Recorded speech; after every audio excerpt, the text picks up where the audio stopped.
Hello dear students, welcome back to our channel once again. बच्चों, मैं हूं professor Nazneen Sheikh और आज हम शुरू करने जा रहे हैं क्लास 11th की हमारा पोइट्री सेक्शन जो हमने ऑलरेडी स्टार्ट कर दिया है 2.2 द सोवर। द सोवर क्या है, किसके बारे में है, कौन इसके पोएट है, क्या कहना चाहता है इस पोयम के बारे में, इसको हम डिटेल में पढ़ेंगे। तो इस पोयम के बारे में जानने के पहले, इस पोएट के बारे में जानने के पहले हम जो शुरू करेंगे वो होता है अपना आइस ब्रेकर से, जिससे कि हमको एक आइडिया मिल जाता है कि किस बारे में ये पोयम कही गई है या लिखी गई है। Now, the topic is, or the poem name is The Poet 2.2, The Sower 2.2। Ice breaker के साथ हम शुरुआत करेंगे इसकी। तो ऐसे कुछ लिस्ट ऑफ वर्ड्स हमको बनाने हैं जो कि एग्रीकल्चर से रिलेटेड है। तो एग्रीकल्चर से रिलेटेड बच्चों जो भी वर्ड्स आपके मन में आते हैं, ज़रूरी नहीं है, मैंने यहाँ पर बहुत सारी लंबी लिस्ट बनाई है। अगर आपको इससे कम भी याद रहेगा तो भी कोई प्रॉब्लम नहीं है, क्योंकि ये सिर्फ और सिर्फ क्लासरूम डिस्कशन में आपके साथ डिस्कस किया जाएगा। सो इरिगेशन, कल्टिवेशन, क्रॉप, सो, सीड्स, एनिमल हस्बेंड्री है, फार्म है, हाइब्रिड्स है, फर्टिलाइज़र है, पेस्टिसाइड है, फार्मर है, प्लेइंग है, ये सारी चीज़ें जो है इनका लेना देना कुछ ना कुछ कनेक्शन जो है वो एग्रीकल्चर से होता है। इसीलिए मैंने ये लिस्ट ऑफ वर्ड्स जो है वो प्रिपेयर की है। Discuss the activities carried out by a farmer. एक फार्मर जो है वो क्या एक्टिविटीज़ परफॉर्म करता है?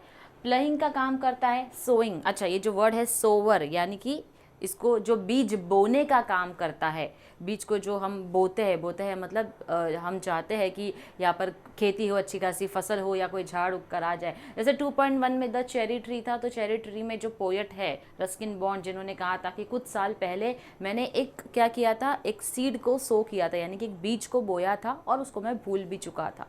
तो बीज को जो बोना होता है उसको हम, जो बोता है उस बीज को, उसको हम बुलाते हैं सोवर। तो यहाँ पर फार्मर का काम होता है प्लेइंग करना, सोइंग करना, प्लांटिंग करना और हार्वेस्टिंग करना। तो ये जो है ये 4 एक्टिविटीज़ एक फार्मर परफॉर्म करते हैं। अभी हमारे कंट्री में कई सारे प्रोफेशंस हैं, इंजीनियरिंग है, टीचिंग है, मेडिकल फील्ड्स है। तो हर एक प्रोफेशन में कुछ ना कुछ खासियत होती है, कुछ ना कुछ कॉन्ट्रीब्यूशन उन प्रोफेशन की तरफ से सोसाइटी को बेनिफिशियल होता है। यहाँ पर कुछ ऐसे प्रोफेशन और ऑक्यूपेशन की बात कर रहे हैं जिनका सोसाइटी में बहुत इंपॉर्टेंट कंट्रीब्यूशन है, लेकिन उनको कभी रिकग्निशन नहीं मिलता, उनको कभी सराहा नहीं जाता। तो ऐसे कौन से प्रोफेशंस हैं बच्चों, वो आपको लिखने हैं। अब जैसे कि हम बात करेंगे फार्मर की, हाईली अनप्रेडिक्टेबल इकोनॉमिक गेन्स। तो फार्मर जो है वो क्या काम करता है, फार्मिंग का काम करता है, लेकिन हम उस प्रोफेशन को बहुत ज़्यादा सराहते नहीं हैं, बहुत ज़्यादा रिस्पेक्ट नहीं देते हैं। आज हम होटलों में जाते हैं, बाहर खाना खाते हैं या घर में खाना खाते हैं, अनाज जो है जो हम खा रहे हैं वो आज फार्मर के बदौलत ही हम क्या करते हैं, खाते हैं। तो हम उसको कंज्यूम करने के बाद कई बार हम वेस्ट भी जाता है तो हमें ज़्यादा फ़र्क नहीं पड़ता है, लेकिन इसके पीछे उस फार्मर की कितने दिनों की और कितने महीनों की मेहनत होती है, ये सिर्फ और सिर्फ वो फार्मर ही जानता है। सेकेंड ऑक्यूपेशन आता है हमारा conservancy workers. Don't get the respect for the service they provide, engaged in health risk occupations without required work gear and equipments. So यहाँ पर जो कंजर्वेंसी वर्कर्स होते हैं, बेसिकली उनका जो काम होता है that is mostly related to health risk occupation, जहाँ पर वो विदाउट किसी इक्विपमेंट का इस्तेमाल करके काम कर रहे हैं, अपनी जान का खतरा जो है मोल लेते हैं और काम करते हैं। फिर आते हैं हमारे हाउस हेल्प जिनको हम मेड्स या सर्वेंट्स कहते हैं, लेकिन उससे बेटर है वो हमारी मदद कर रहे हैं, इसलिए हम उन्हें हाउस हेल्प बुलाएंगे। यहाँ पर उनको टाइम पर पैसे हम जो है नहीं मिलते हैं, मिनिमम वेजेस उसके लिए कुछ डिसाइड नहीं है, कोई ओल्ड एज बेनिफिट भी उनको नहीं मिलता है। डेली वेज लेबरर्स होते हैं बच्चों, जो डेली बेसिस पर काम करते हैं, जिनको हम माथाड़ी भी बुलाते हैं, जिनको हम लेबर्स भी बुलाते हैं। जैसे कि आपको पता है घर के कंस्ट्रक्शन के काम में जो लेबर्स होते हैं वो डेली वेज लेबरर्स होते हैं, यानी पर डे के बेसिस पर उनको उनका वेज जो है वो, तनख्वाह जो है वो मिलती है। यहाँ पर बहुत ही अनसेफ वर्क कंडीशंस होती है उनकी, आर्बिट्ररी वेजेस उनको उनके हिसाब से नहीं मिलती। यहाँ पर वेजेस जो है वो, अगर वो डिज़र्व करते हैं अपने काम के लिए 500 रुपया, और लेकिन काम नहीं है, डिमांड ज़्यादा है, सप्लाई जो है वो ज़्यादा है, डिमांड अगर है उस काम की, तो बावजूद इसके क्या होता है, कहीं ना कहीं उनको प्रॉब्लम फेस करनी पड़ती है कि अगर आपने अगर 200 रुपये में काम नहीं किया तो हम ये 200 रुपया किसी और को भी देकर काम करवा सकते हैं। अब क्या ही कर सकते हैं हम, इस प्रोफेशन की सप्लाई जो है वो ज़्यादा है और इसके लिए वो लोग क्या करते हैं, कम पगार में भी काम करने के लिए तैयार हो जाते हैं। जेंडर इनइक्वालिटी है यहाँ पर, ज़्यादातर मेल को प्रेफर किया जाता है इन कामों में, फीमेल्स को कम प्रेफर किया जाता है। इनके जो घर के हालात होते हैं वो काफ़ी ख़राब होते हैं। Unable to give proper education to offspring, यानी कि अपने बच्चों को सही तरीके से एजुकेशन नहीं दे पाते हैं। हेल्थ इंश्योरेंस नहीं होता है। जो लेबरर कॉन्ट्रैक्टर्स होते हैं, लेबर के जो कॉन्ट्रैक्टर्स होते हैं जो इनको कॉन्ट्रैक्ट देने का काम करते हैं, जैसे मैंने आपको कहा कि 500 रुपया डिजर्व करते हैं, बावजूद इसके 200 या 300 में उनसे काम करवाते हैं, तो उनकी मेहनत को पूरी तरीके से क्या किया जाता है बच्चों, एक्सप्लॉइट किया जाता है। नेक्स्ट आते हैं हमारे स्ट्रीट वेंडर्स, ये जो सड़कों पर ठेला लगाकर जो सेल फ्रूट्स को, वेजिटेबल्स को सेल करने का काम करते हैं। इनकी इनकम कभी भी अनसर्टन होती है, कोई फिक्स्ड इनकम इनकी नहीं होती, यानी कि आज जो भी बेच रहे हैं अगर वो बिक गया तो इनको कुछ इनकम कमा लिया, किसी दिन तो कमा लिया, नहीं तो कभी कभी ऐसा भी होता है कि इनकी 1 रुपये की भी इनकम नहीं होती है। फिर आते हैं एक्सटॉर्शन रैकेट, जो स्ट्रीट वेंडर्स होते हैं, कई बार इनसे एक्सटॉर्शन, इनसे पैसे लिए जाते हैं, एक्सटॉर्ट किए जाते हैं। वेगरीज ऑफ वेदर, ज़्यादा बारिश आ गई क्योंकि सड़कों पर काम कर रहे हैं, ये ज़्यादा बारिश आ गई, तूफान आ गया, या फिर गर्मी बहुत ज़्यादा है, तो कहीं ना कहीं इनका बिजनेस ज़्यादा अफेक्ट होता है। फिर आते हैं हमारे housemates, lack of job security and in some cases respect, कई पर जॉब सिक्योरिटी भी नहीं मिलती है और रिस्पेक्ट भी नहीं मिलती, यानी कभी भी इनको काम से निकाला जा सकता है। स्पोर्ट्समैन होते हैं, insecurity due to shorter duration of professional life. देखो हम तो बड़ा चिल्लाते हैं क्रिकेट जब होता है, जैसे रिसेंटली अभी ICC वर्ल्ड कप, T20, सारे जो भी क्रिकेट्स हम देखते हैं, या कोई दूसरे स्पोर्ट्स जैसे कि फुटबॉल को हम देखते हैं, हम तो बड़े खुश हो जाते हैं स्पोर्ट्समैन को देखकर, उनके लिए काफ़ी खुश भी होते हैं। लेकिन कहीं ना कहीं ये प्रोफेशन को बहुत ज़्यादा सराहा इसलिए नहीं जाता है क्योंकि इसमें जो आपका ड्यूरेशन होता है सर्व करने का, वो लाइफ लॉन्ग के लिए नहीं होता है, शॉर्ट पीरियड ऑफ टाइम के लिए आप एज अ स्पोर्ट्समैन काम करते हो, बाद में आपको रिटायरमेंट जो है वो अपने स्पोर्ट्स से लेनी होती है। तो ये कुछ ऑक्यूपेशंस है जिनका सोसाइटी में बहुत ही इंपॉर्टेंट कंट्रीब्यूशन है, लेकिन बावजूद इसके इनको रिकॉग्निशन नहीं मिलता है। अभी एग्रीकल्चर जो है उसको हमारे इंडियन इकोनॉमी का बैकबोन कहा गया है। बैकबोन यानी कि जैसे हमारे शरीर में बैकबोन है, रीढ़ की हड्डी है, जो बहुत इंपॉर्टेंट सपोर्ट है हमारी एंटायर बॉडी की फंक्शनिंग के लिए। इसी तरीके से हमारी इकोनॉमी के लिए, उसको सर्वाइव करने के लिए एग्रीकल्चर जो है वो उसका बैकबोन है। Now fill in the boxes supporting this statement. अब इस स्टेटमेंट को सपोर्ट करते हुए एग्रीकल्चर के बारे में हमको इन बॉक्सेस को, एम्प्टी बॉक्सेस को फिल करना है। Complete the following web diagram. तो अब इस वेब डायग्राम को हम क्या करेंगे बच्चों, कंप्लीट करेंगे। तो यहाँ मैंने आपके लिए इस डायग्राम को कंप्लीट किया है। A large part of Indian population is involve in agriculture. तो एक बहुत ही अच्छा खासा हिस्सा जो है वो हमारे इंडियन पॉपुलेशन का एग्रीकल्चर में इन्वॉल्व है। India's entire population of more than 1 billion depends on the food crops grown by farmers. तो बिलियंस ऑफ पॉपुलेशन जो है हमारा, जो कि बिलियंस में है, वो किसके ऊपर डिपेंड करता है, अपने सर्वाइवल के लिए फार्मर के ऊपर ही डिपेंड करता है। जो भी फूड क्रॉप्स ग्रो करते हैं वो फार्मर ही करते हैं, तो डेफिनेटली फार्मर्स पे डिपेंड होता है। Important for ancillary occupations like dairy, poultry etcetera. तो डेफिनेटली ये जो एंसिलरी, ये जो सब्सिडरीज है, कहीं ना कहीं ये भी डिपेंडेंट होती है हमारे एग्रीकल्चर के ऊपर। Many industries depend on agro-based produce as raw material, example cotton, sugar, etc. तो जितनी भी agro-based, जितनी भी इंडस्ट्रीज़ है जो कि डिपेंडेंट होती है एग्रो-बेस्ड प्रोडक्ट के ऊपर, जैसे कि कॉटन जो है वो एग्रीकल्चर से मिलता है, शुगर, तो कहीं ना कहीं ये सारे एग्रो-बेस्ड प्रोडक्ट्स है जो कि इनके डिपेंडेंसी होती है हमारे एग्रीकल्चर के ऊपर। तो बच्चों यहाँ पर जो है हमारा आइस ब्रेकर कंप्लीट होता है। तो कहीं ना कहीं हमको एक आइडिया मिल गया है कि हम जो करने वाले हैं आज 10 सोवर, वो रिलेटेड है किससे, वो रिलेटेड है हमारे एग्रीकल्चर से। तो एग्रीकल्चर के बारे में हमने डिटेल में अभी जान लिया है। अब हम पढ़ेंगे इसके पोएट के बारे में। अच्छा, यहाँ पर ना बच्चों 2 पोएट के नाम मेंशन है, एक तो विक्टर ह्यूगो है और दूसरा तरुलता दत्त। अब दो पोएट ने मिलकर ये पोयम लिखी है क्या? जी हाँ। कैसे लिखी है हम इसको डिटेल में समझते हैं। सबसे पहले बात करते हैं हम विक्टर ह्यूगो के बारे में, जो कि एक पोएट, नॉवेलिस्ट और ड्रामेटिस्ट रहे हैं 19th सेंचुरी के। Was the most important of the French romantic writers. तो जितनी भी रोमांटिक कहानियाँ होती हैं, नॉवेल्स होती है, पोएम्स होती है, तो उसमें जाने माने सबसे ज़्यादा प्रसिद्ध जो थे वो है विक्टर ह्यूगो।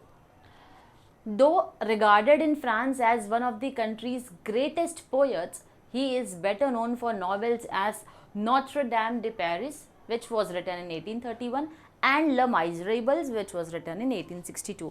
बहुत ही ज़्यादा जाने माने थे अपनी कंट्री में, फ्रांस में, लेकिन बावजूद इसके सबसे ज़्यादा अगर वो जाने जाते थे तो अपनी इन दो नॉवेल्स के लिए जाने जाते थे बच्चों, नॉत्र डैम डी पेरिस और दूसरा है ले माइजरेबल्स। तो ये दो पोएट, ये जो दो नॉवेल्स है उसके लिए वो ज़्यादा जाने जाते थे। अब जो हमारी पोएट है तोरुलता दत्त, जो कि एक इंडियन पोएट है, इनका क्या कंट्रीब्यूशन रहा है, कैसे दोनों ने मिलकर ये कनेक्शन बनाया है इस पोएट का, हम उस पोएम का हम उसको समझेंगे। अब तोरुलता दत्त जो है वो एक बंगाली पोएट है, ऑल्सो नोन एज तोरू, तो इनको तोरू के नाम से भी जाना जाता है।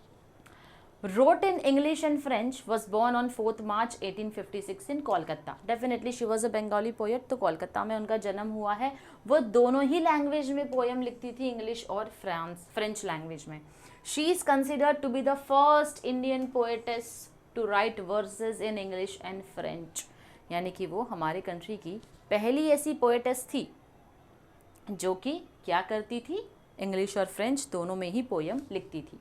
She translated dozens of poems and completed a novel before her death at the age of 21। यानी इनकी जो डेथ है वो बहुत ही कम उम्र में जो है उनकी डेथ हो गई। तो वो जो है क्या करती थी, कई सारी पोएम्स को ट्रांसलेट करने का काम करती थी। अगर कोई फ्रेंच में पोएम है तो उसको इंग्लिश में ट्रांसलेट करने का काम करते थे। Now her poems such as Sita, lotus and और कैजोरिना ट्री आर वेल लव्ड। तो ये तीन इनकी ऐसी पोयम है जो कि सबसे ज़्यादा प्रसिद्ध है, सबसे ज़्यादा जानी जाती है। नाउ द सोवर, अब ये जो है सोवर, ये एक ट्रांसलेशन है। ये जो हम पोएट के बारे में पढ़े ना अभी, विक्टर ह्यूगो, जो कि रोमांटिक नॉवेल के लिए सबसे ज़्यादा जाने जाते थे, तो ये जो पोयम है ना द सोवर, ये एक ट्रांसलेटेड पोयम है। किसकी? विक्टर ह्यूगो की पोयम, जिसका नाम क्या है, सेसों दे सेमेल। अभी ये जो मैं प्रोनाउंसिएशन बोल रही हूँ बच्चों, फ्रेंच लैंग्वेज का प्रोनाउंसिएशन है। अगर आप पढ़ोगे तो आप शायद इसको इंग्लिश में ऐसे पढ़ोगे, साइसोन देस सिमिलिस, नहीं, इसका जो प्रोनाउंसिएशन है वो होगा सेसों दे सिमेल और फिर ल सोवर। ल का मतलब होता है यहाँ पर द, और सोवर इज, यहाँ पर जो द सोवर है उसको फ्रेंच में इस तरीके से लिखा जाता है, le sower. It is translated by Toru Dutt from French to English. अब ये जो पोयम है इसको फ्रेंच से इंग्लिश में ट्रांसलेट किया है तोरू दत्त ने। The sower is a poem about a farmer who is sowing seeds. ये एक फार्मर की, एक किसान की बारे में ये पोयम लिखी गई है जो कि सीड्स को, बीज को बोने का काम करता है। He has seen many bad harvest in his life. उसने अपनी लाइफ में कई सारे उपजाऊ जो है, बुरे तरीके से उपजाऊओं का सामना किया है। However, he is so optimistic of having a good harvest every time he tosses grain।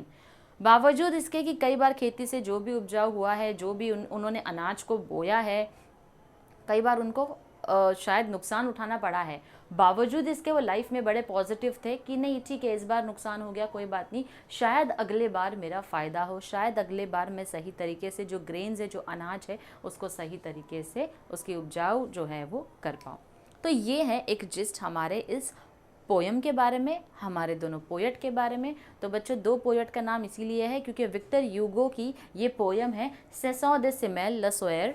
तो इसका ट्रांसलेशन अगर तोरू दत्ता जी ने इंग्लिश में किया है तो इसीलिए उसका नाम हो जाता है द सोवर। इसीलिए दो पोएट का यहाँ पर जिक्र किया गया है। Now let us move to the poem.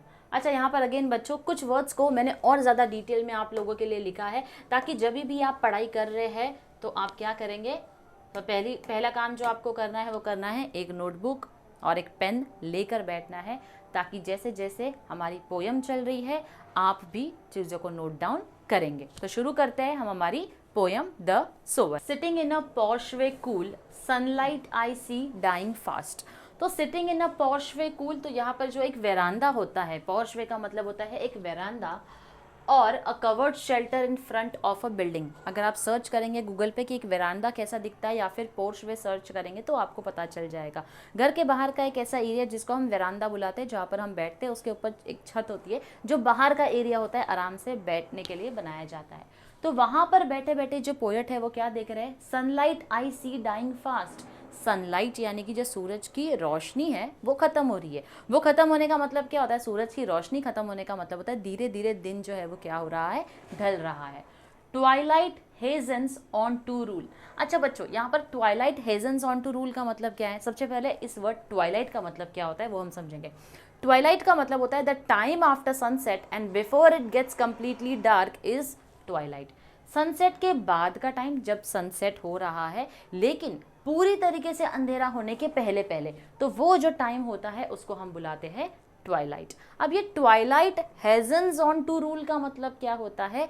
यानी कि यहाँ पर बताया जा रहा है, poet conveys the idea that the forces of darkness are eager to take over the rule from the reign of light. यानी कि अंधेरा क्या कर रहा है? धीरे धीरे धीरे रूल कर रहा है किसके ऊपर? उजाले के ऊपर। कैसे रूल कर रहा है? अंधेरा होते जा रहा है ना, धीरे धीरे अंधेरी की तरफ हम क्या हो रहे हैं? बढ़ रहे हैं। तो डेफिनेटली रोशनी जो है सूरज की वो क्या होगी?